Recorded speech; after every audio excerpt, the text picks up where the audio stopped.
Here's an interesting problem where we're asked to find a point xy on a circle x squared plus y squared equals 4 that is closest to the point on the plane ordered pair 3, 1.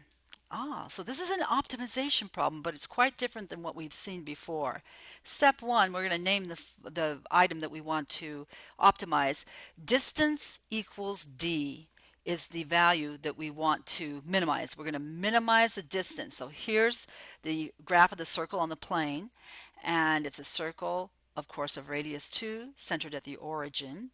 And we want to choose the closest point on the circle to the ordered pair 3, 1. So we just took a guess. Here it is.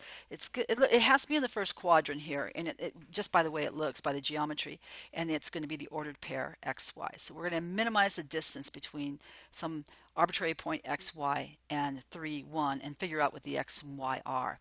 Step 2, we need an equation to relate to make d, the distance, a function of one variable.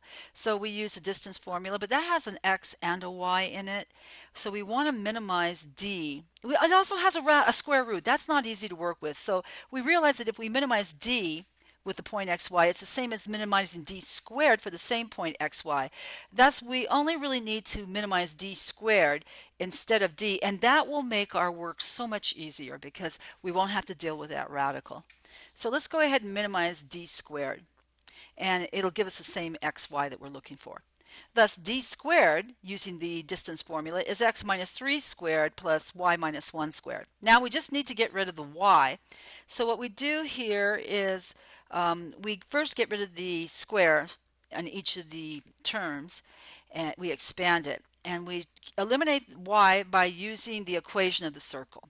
The equation of the circle is x squared plus y squared equals 4. Solve for y and only retain the positive square root of 4 minus x squared, because in the sketch it's obvious the y coordinate has to be in the first quadrant, so it's going to be positive.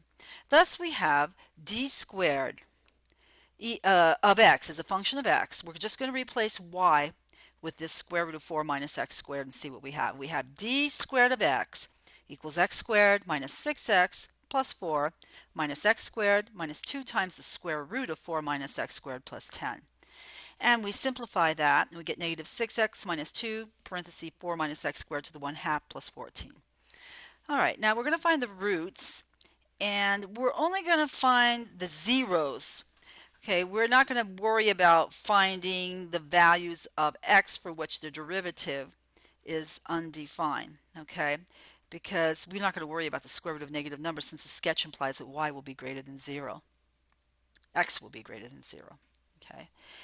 All right, so the derivative of d2, in other words, d squared of x, is a derivative with respect to x of negative 6x minus 2, parenthesis 4 minus x squared to the 1/2 plus 14.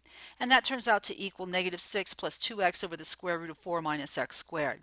Now set that first derivative of d squared equal to 0 and solve for x. Okay, that's how we find critical numbers.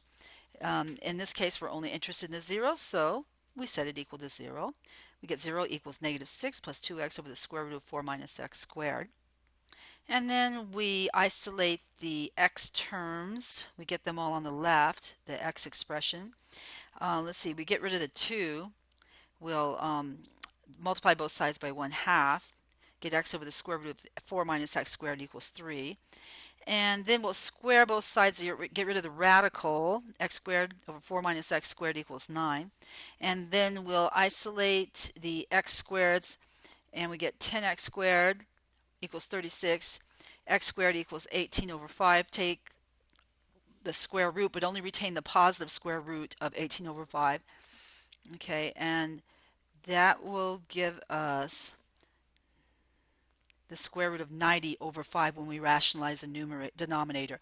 We only retain the positive root because the sketch says that x is going to be a value between negative 2 and 2 at the very worst.